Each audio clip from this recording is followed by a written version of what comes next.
The age of industrialization.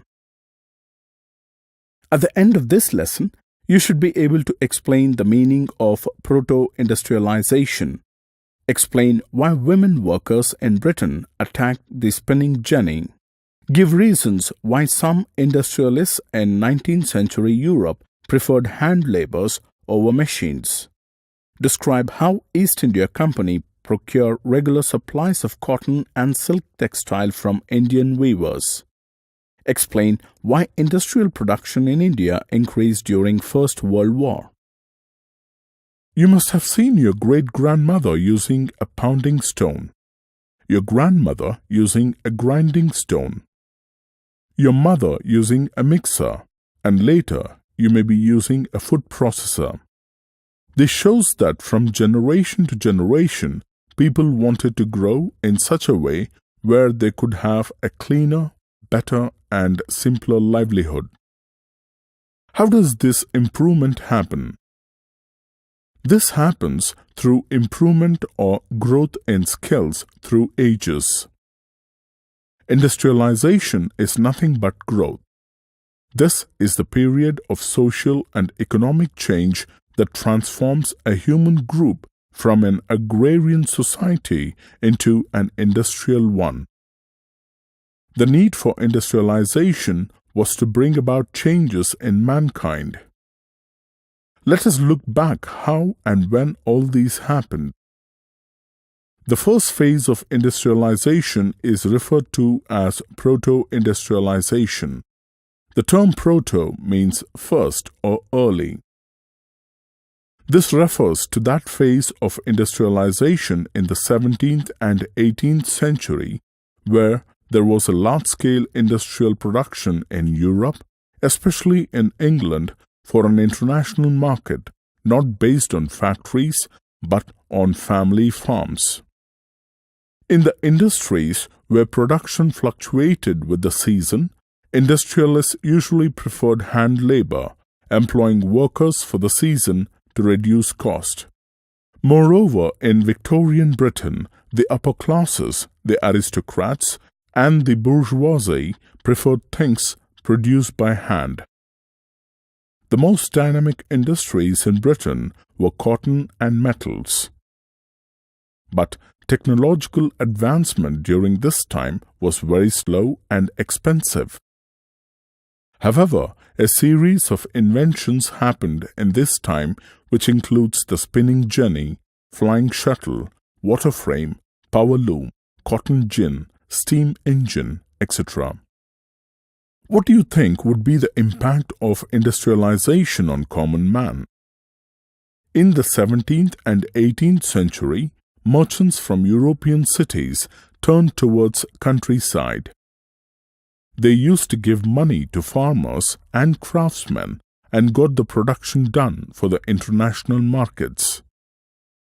During that period, the demands for goods hiked due to expansion of international trade and establishment of colonies in different parts of the world. With the increase in the demand in international market, slowly activities like widening of roads, digging of tunnels, extension of railway lines and railway stations opened up greater opportunities for employment in England. The number of industries grew up day by day in nearby cities, and people started moving from one place to another in search of more income. At one point of time, it so happened that the supply to the demand could not be met, and slowly machines were brought in to maximize and speed up the efficiency of work.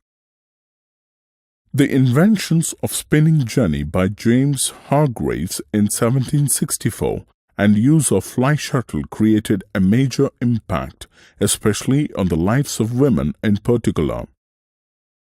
Why do you think the use of spinning jenny had an impact on women? Spinning jenny came at a time when already the cottages and poor peasants were facing economic strain.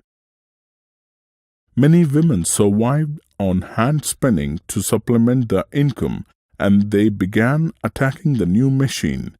They feared of unemployment as this new invention had dozens of spindles with one wheel, which could spin several threads at the same time compared to that of a single spindle. The term Industrial Revolution stands for those developments and inventions that revolutionized the technique and organization of production in the later half of the 18th century. The factory system was introduced and huge machineries were installed. The revolution replaced cottage industries by factories, hand labor by machine work, craftsmen and artists by capitalists and factory owners. There were some people, same as present-day consultants or real estate person, who could find a job or a new home. They were called jobbers.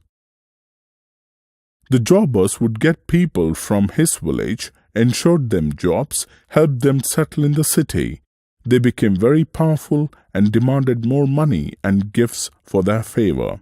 Thus, the jobbers started controlling the lives of people. Now, let us look at the Indian market.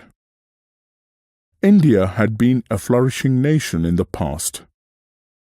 Very fine and beautiful clothes used to be hand-woven in India, and it had great consumer market in Europe. When the demand for the Indian silk and cotton increased in Europe, the East India Company took the monopoly of rights to trade that would eliminate the existing competition from existing traders and buyers with the Indian market. The company appointed a paid servant called Gomastas to control the weavers, which put an end to the role of Indian merchants. As a result, textile and textile exports declined from the 19th century. Manchester goods were imported into the country and were sold so cheap that the Indian weavers could not compete with them. They could not get sufficient supply of good quality cotton. The British policies caused scarcity of raw materials for Indians, and their finished products neither sold in India nor abroad. Many of them migrated to other towns, closed shops, and started working as an agricultural labor. By the end of the 19th century, factories were set up in India and markets were flooded with machine goods. All these factors contributed to the decline of Indian textiles. Thus, prior to the World War I, industrial growth in India was very slow. But the war dramatically changed the situation. With the British mills geared up to weapon production, Manchester imports to India declined. What do you think would be the consequences of such a situation?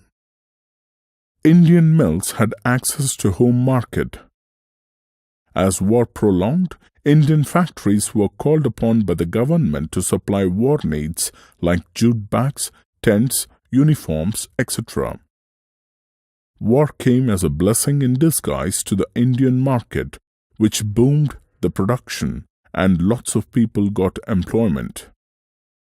Manchester could never regain its old position in the Indian market.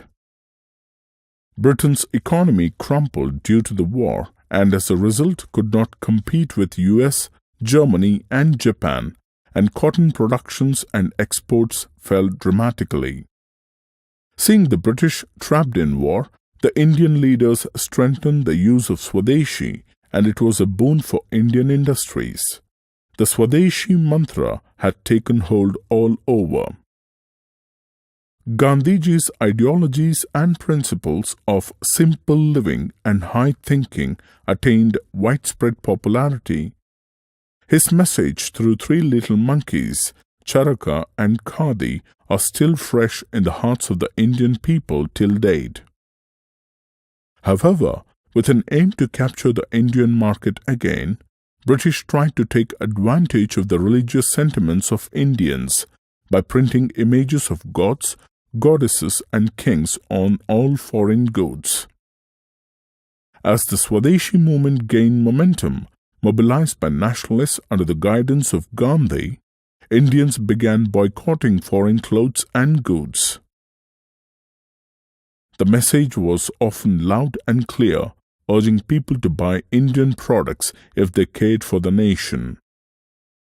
Thus, all Indian goods once advertised became a vehicle of nationalist message of Swadeshi. You must all have heard about some of the modern days India's entrepreneurs and business tycoons such as Ratan Tata, Narayan Murthy, Azim Premji, Anil Ambani, Vijay Mallya, etc. On the similar lines, we had Dwarkanath Tagore of Bengal, Dinshaw Petit, J.N. Tata, and Seth Hukumchand accumulated their initial wealth partly from exports to China. Many of these men of money were also men of great vision. When opportunities of investments in industries opened up, many of them set up factories. In Bombay, Dinshaw Petit and Jamshedji Nusirwanji Tata built huge industrial empires. Seth Hukumchand set up the first jute mill in Calcutta in 1917. What do you think would be the impact of industrialization in India? It has helped us to compete with other developed countries and made us enjoy all the modern technologies. It has made us proud, bringing in lots of style change and urbanization. On the other hand, industrialization had an adverse effect on Indian craftsmen and forced them to poverty. Industrialization has also led to increase in smoke, dust, high levels of carbon monoxide, thus causing environmental pollution. However, industrialization resulted into the major technological changes, growth of factories, and growth of a new industrial labor force.